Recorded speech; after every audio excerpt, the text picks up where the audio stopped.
Hello bachcho, let's see this question. The question says a copper wire whose cross sectional area is 1.1 multiplied by 10 to the power minus 6 meter square has a linear density of 7 multiplied by 10 to the power minus 3 kg per meter and is strung between two walls. At the ambient temperature, a transverse wave travels with a speed of 46 meter per second on this wire. The coefficient of linear expansion for copper is 17 multiplied by 10 to the power minus 6 per degree Celsius, and Young's modulus for copper is 1.1 multiplied by 10 to the power 11 Newton per meter square. What will be the speed of the wave when the temperature is lowered by 14 degrees Celsius? Ignore any change in the linear density caused by the change in temperature. तो question में हमें कहा गया है कि हमारे पास एक copper wire है, उसके डायमेंशंस दिए हुए हैं, लीनियर डेंसिटी दी हुई है। तो क्वेश्चन में है कि एक एम्बिएंट टेम्परेचर पर उस पर एक ट्रांसवर्स वेव ट्रैवल कर रहा है जिसका स्पीड हमें दे रखा है। अब कहा गया है कि हमने टेम्परेचर को लोअर कर दिया, अब हमें जो अब वेव उस पर ट्रैवल कर रहा है उसका स्पीड निकालना है। तो इस क्वेश्चन को सॉल्व करने में जो हम की कंसेप्ट यूज करेंगे वो हम दो कंसेप्ट यूज करेंगे। पहला कंसेप्ट होगा हमारा concept of transverse wave on a string. दूसरा हमारा होगा concept of thermal compression of wire with change in length due to temperature. ये हमारा दूसरा कंसेप्ट हो जाएगा।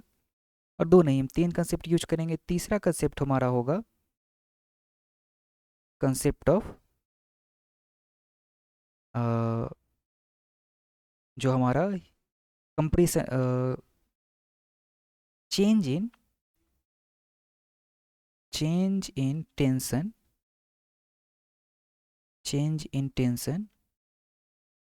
Due to change in temperature.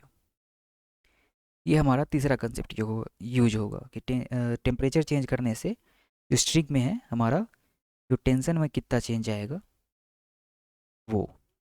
तो चलिए इन तीनों कॉन्सेप्ट को यूज करके क्वेश्चन को सॉल्व करते हैं। तो पहले हम फॉर्मूलाज देख लेते हैं कि पहला तो हमें दे रखा है कि एट एम्बिएंट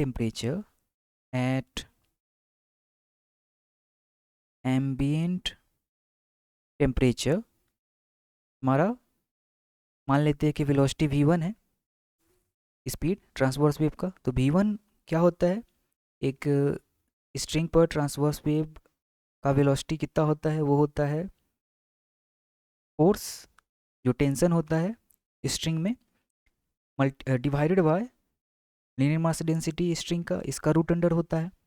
तो v1 हमारा हो जाएगा, मान लेते हैं स्पीड v1 है और उस समय एम्बिएंट टेम्परेचर पर जो टेंशन है वो f1 है। तो ये हमारा v1 हो जाएगा f1 डिवाइडेड बाई म्यू का रूट अंडर। अब हमें v1 क्या दे रखा है, क्वेश्चन में v1 दे रखा है। अच्छा, यहाँ से हम f1 निकाल सकते हैं, इसके लिए फॉर्मूला पहले लिख लेते हैं। तो ये f1 हमारा हो जाएगा, ये root under left hand side में जाएगा तो ये हो जाएगा v1 का स्क्वायर मल्टीप्लाइड बाय ये नीचे डिवाइडेड बाई म्यू है जो है वो लेफ्ट हैंड साइड जाकर मल्टीप्लाई में हो जाएगा। तो ये हमारा f1 का इक्वेशन आ गया। इसमें वैल्यू पुट कर लेते हैं, f1 हमारा मिल जाएगा। f1 हमारा हो जाएगा, v1 कितना है, v1 हमें दिया है 46 का स्क्वायर मल्टीप्लाइड बाय म्यू हमें क्वेश्चन में दे रखा है 7 multiplied by 10 to the power minus 3। ये हमारा f1 यहाँ से आ जाएगा। अच्छा, सारे वैल्यूज़ हमने SI यूनिट में पुट करे हैं तो f1 हमारा न्यूटन में आएगा। तो ये f1 हमारा आ जाएगा 14812 multiplied by 10 to the power minus 3 newton, जिसको हम अप्रॉक्सीमेटली लिख सकते हैं 14 मल्टीप्लाइड बाय 812 न्यूटन।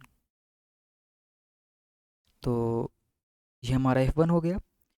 अब क्या किया है हमने कि टेम्परेचर को डेल्टा टी से चेंज कर दिया है, डिक्रीज कर दिया है। तो डेल्टा टी हमारा 14 डिग्री सेल्सियस है, टेम्परेचर को हमने 14 डिग्री सेल्सियस से डिक्रीज कर दिया है।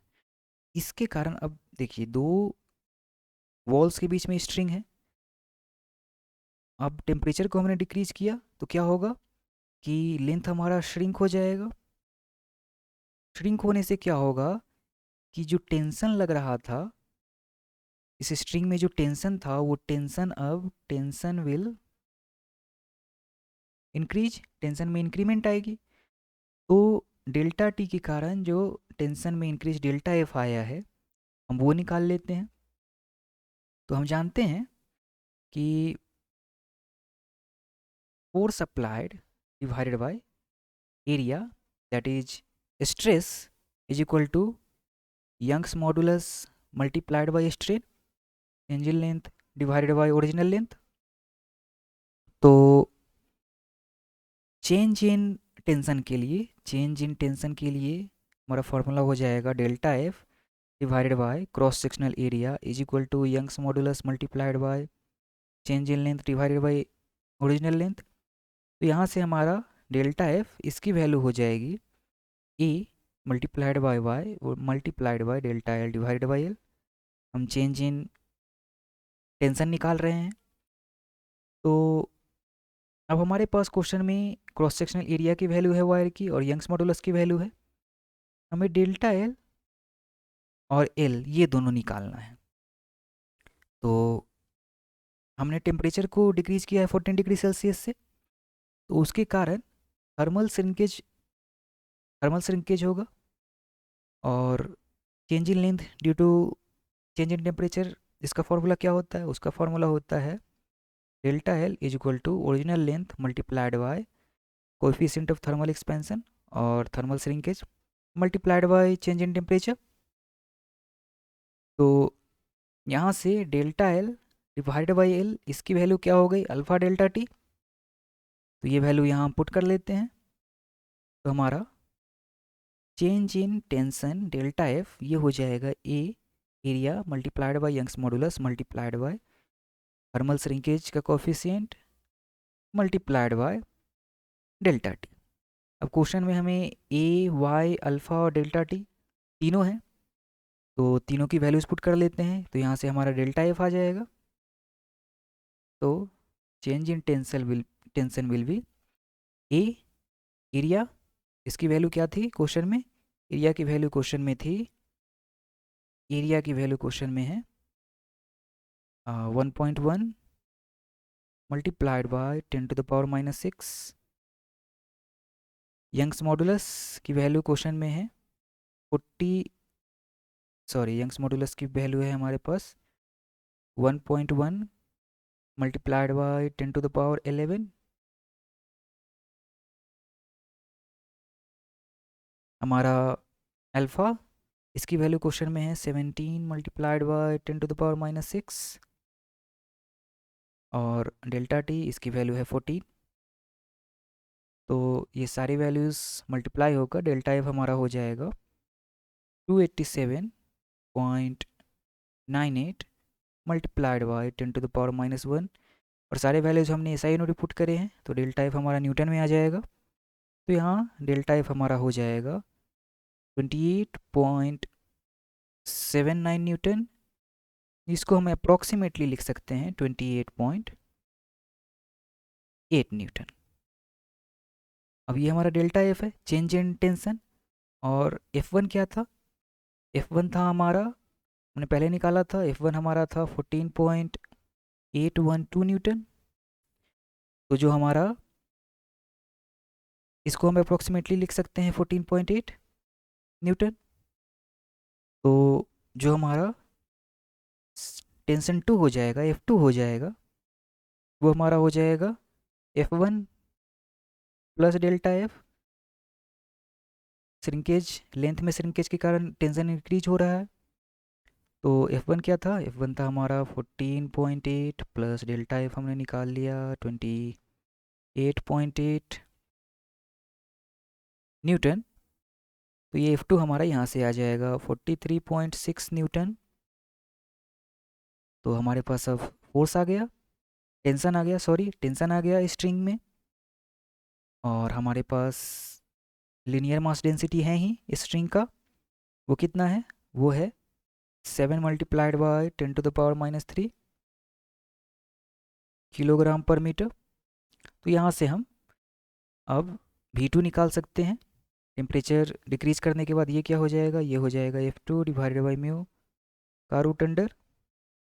F2 कितना है? 43.6 डिवाइडेड बाय 7 मल्टीप्लाइड बाय 10⁻³ का रूट अंडर। सारे वैल्यू जैसा यूनिट में, तो ये V2 हमारा आ जाएगा मीटर पर सेकेंड में।